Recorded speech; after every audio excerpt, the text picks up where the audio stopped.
Manchester United are now out of the Champions League, and not just out of the Champions League, but finishing bottom in the group stage. And many will say it's now for their benefit, maybe for them to fully concentrate on how they're going to be finishing among the top four in the Premier League table. How will Manchester United make to finish among the top four in the Premier League table if they were not able to compete against Galatasaray? Manchester United were not able to compete against Copenhagen in their Champions League games. In that game, the last game actually, against Bayern Munich, what were they trying to do? Does anyone have an idea exactly what were Manchester United players trying to do in that game? Rasmus Højlund seems to be doing more wrestling than footballing for Manchester United, and that's a big red flag for Manchester United. Spending over 70 million to sign a player into the team, thinking he'll be scoring more goals for the team, yet he's now all over the place. That's not good for Manchester United. And if Manchester United will be releasing Martial out of the team in January transfer, then they must get somebody else to play in their number 9. I'm not saying Martial has been scoring goals for Manchester United, but releasing him out of the team, that shows exactly Manchester United will be lacking somebody else to play in the position. Because again, Manchester United will not depend on Rasmus Højlund to score goals for this team. Manchester United was one of the best elite football clubs before. Right now, Manchester United are very shambolic. Manchester United are all over the place. And the only problem that's really getting Manchester United to a point they are right now is signing wrong players into the team. In the last transfer window, Erik ten Hag signed Onana, Mount, and Højlund into the team. Amrabat on a loan deal, Regulon on a loan deal.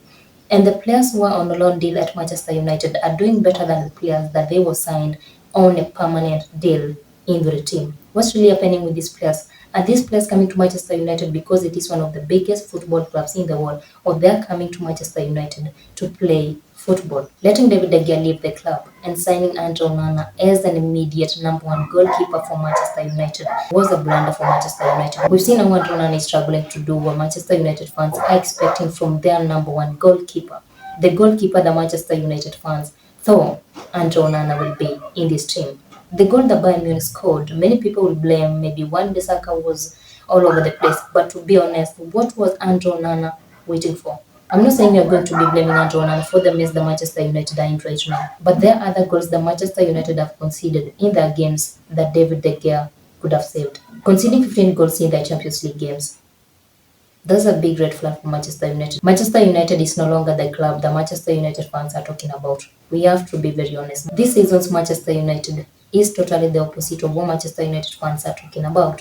And Bruno Fernandes is making us doubt his captaincy. Why is Bruno Fernandes behaving like one of the shambolic Premier League footballers? I know Bruno Fernandes is one of the players that has been really underrated in the Premier League. But again, sometimes Bruno Fernandes behaves like he doesn't know exactly what he's supposed to be doing for this team. He's a leader for Manchester United and he's supposed to be doing and playing his role perfectly in the team. Manchester United players gave Bayern Munich an easy time in their last game. Kimi Jay showing exactly why he was not willing to join Manchester United in the last transfer window. He's more good to play for Manchester United. Kimi Jay's performance is just everything the Manchester United defense line should be.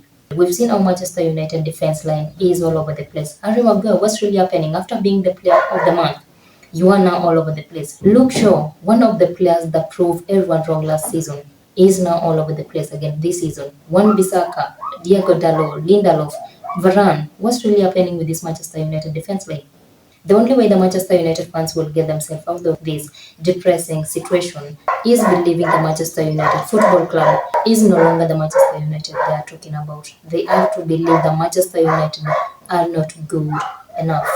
And we are not going to be talking anything about Erik ten Hag being good or not good enough for Manchester United. He is now on the steerings and he said he is going to be giving his best for this team. We have to give him time and let him do what it feels like it is good for this team. Most of Manchester United fans was blaming Marcus Rashford for not scoring goals this season.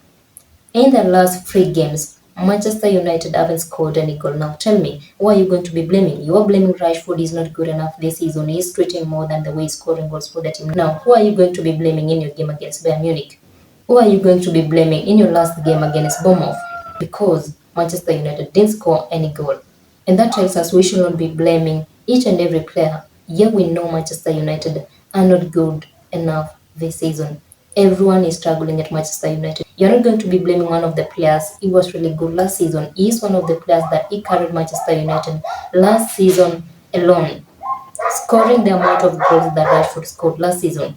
There is no need of any Manchester United fan to blame him this season. All these Manchester United players are all over the place. Garnacho trying to be the best player for Manchester United. Again, their game against Bayern Munich is all over the place. Anthony. Okay, I don't want to say anything about Anthony in this video because what's really going on with Anthony? Is Anthony good enough to play for Manchester United? Or is Anthony one of these overrated players in the Premier League? And I think it's now time for Manchester United to know that they really need Sancho's services. Sancho was way much better than what Anthony is doing right now. Next Manchester United game will be against Liverpool and they'll be visiting Anfield. Last season, it was really a drama for Manchester United. Bruno Fernandes, the way he behaved and everything. This season again, I think it will be more than 7-0 for Manchester United if they'll be playing the same way they have been playing their last games. Liverpool will not let the struggling Manchester United, the current Manchester United, the everywhere Manchester United stop their dream of challenging Manchester City. This is one of the games that Liverpool will be trying their best and they'll be doing what it takes for them to beat Manchester United again at Anfield this season. And we are hoping it will be less than 7-0. Because the way Manchester United are behaving, the way Manchester United are playing their games this season, Liverpool can score more than 7 goals in their next game. After Liverpool, Manchester United will be playing against, I think there is West Ham and Aston Villa. Does anyone see any game that Manchester United will be winning in these 3 games? Does anyone have an idea how will Erik ten Hag arrange this current Manchester United team to a point whereby they'll be winning maybe their game against West Ham or their game against Aston Villa?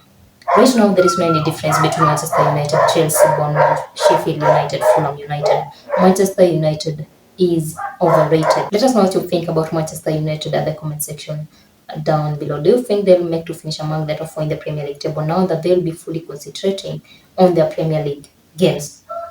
And the last time I checked, 70% of you people watching this video right now haven't subscribed to our channel. What are you doing with your life? Subscribe to our channel. We'll see you on our next one.